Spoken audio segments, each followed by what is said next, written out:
Always defend your president.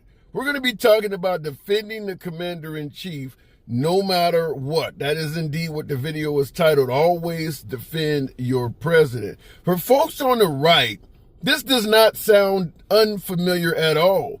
Many on the right would suggest that the liberals were defending Obama even when he had the wrong vision for America. We're talking socialist policies in store. That even though Obama was leading the country perhaps toward a path of destruction, the liberals continue defending him no matter what. In more recent times, Biden's cognitive health being in obvious decline says a hell of a lot of Americans. The liberals continue suggesting that Biden could do another 4 years in the Oval Office, defending your president no matter what.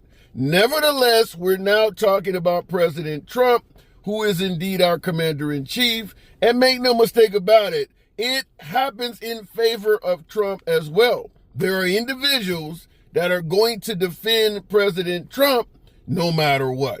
Now, in regards to President Trump, what the hell is he doing that would be even remotely unpopular? We're going to talk about two things. Obviously, any president is going to do things that some people in the country do not favor. However, there's two big issues with President Trump right now, and we're only going to discuss one because it might affect everyone.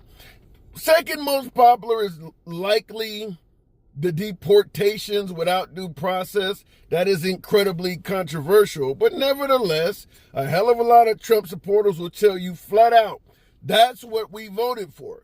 He promised the largest deportation in history. Damn it, he is delivering on that promise. I have no problem with someone that is in this country illegally being deported without due process. Others would even suggest you violated you forfeited your right to due process when you enter the country illegally. Now, I don't believe that is constitutionally correct, but make no mistake about it, people do believe that deporting an illegal immigrant without due process is not the worst thing you could do. But we're not here to discuss anything regarding deportations or immigrants or any of that. Most unpopular, most controversial act coming from President Trump, the tariffs. The tariffs.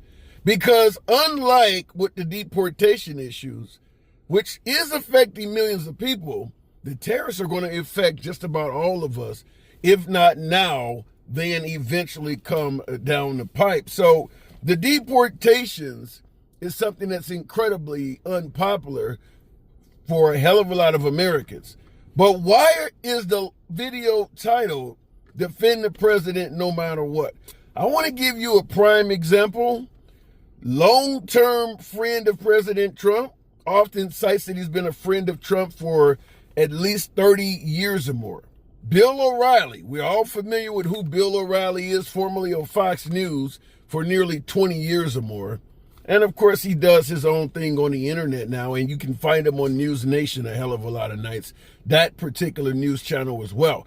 But I want you to hear Bill O'Reilly defend Trump on imposing tariffs on nearly every country in the free world. The money from tariffs doesn't come from overseas. The money for tariffs comes from all of us. And I think that's part of this inconsistency. You say it doesn't matter. That's not right, Leland. I hate to put you in a Stephen Miller category, but the tariffs are paid for by the companies importing the goods into the United States. So Mercedes pays the tariff when the cars get dropped off at Newark. Okay, that's how it works. And they don't pass, and they never pass any of those on to the consumer? No, it doesn't have anything to do. It's two different things.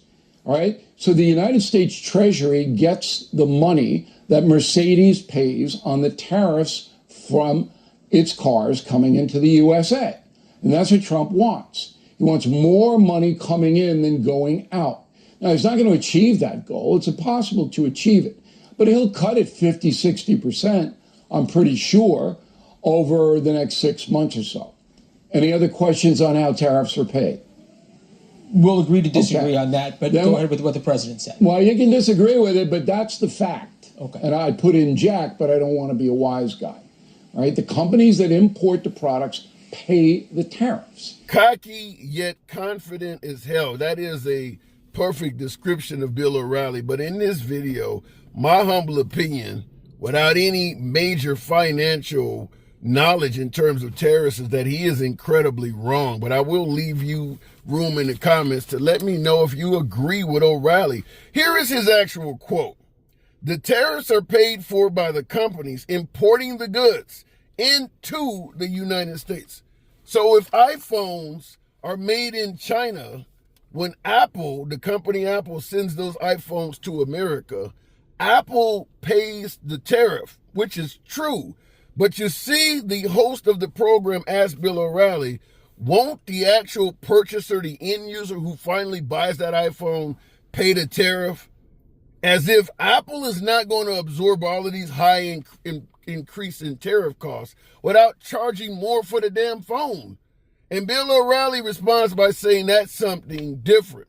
Remember, as we stated, defending the president, no matter what, always defend the president. This is a perfect example, in my opinion, because Bill O'Reilly is not only a highly respected commentator over the decades, he also is a businessman. He owns several businesses, a production company, all of that. He knows better than to try to indicate that somehow a huge increase in tariffs and an increase in the price of those goods are not connected, indicating that they're somehow somewhere different, like in the Mercedes-Benz example he used. He's trying to say that Mercedes will pay a higher tariff to ship Mercedes to America, but he don't want to have a conversation about the cost of Mercedes-Benzes going up in price, suggesting that it's something different when we all know damn well the price of the car would only go up due to those tariffs. I mean, how could he possibly expect anyone to not see that? Now, the host of the show did ultimately admit him and Bill O'Reilly did not agree, but my humble opinion is he should have pushed back immediately and asked Bill O'Reilly, okay, if Trump tariffs are imposed, whether or not you think it's related or not, do you believe due to his tariffs, the price of goods will go up, whether you think it's connected or not? Do you believe the price of goods would have went up if the tariffs were not imposed? Because it's pretty clear these two things are connected, no matter how the hell you try to spend it. Or spin it, rather. But it's pretty clear he was trying to spin this under the title of this particular video. Defend the president. Always defend the president at all costs. He clearly is doing that. But let me know, what do you guys think? Do you see maybe where Bill O'Reilly might have it right? That if you increase tariffs, all it will lead to is America making more money?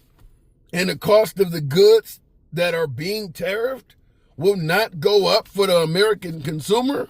Because it does seem to be what Bill O'Reilly is saying. Let me know in the comments if I'm getting this wrong, because I cannot imagine that the price of goods would skyrocket unless Trump imposes these tariffs. And I cannot imagine the price won't skyrocket if Trump does impose the tariffs. These two events seem to be incredibly connected, well connected, yet O'Reilly is saying they are not. Let your boy know in the comments. You agree with what I'm saying here, or you agree with O'Reilly? As always, feel free to smash that like button, subscribe to the channel. See you in the next video.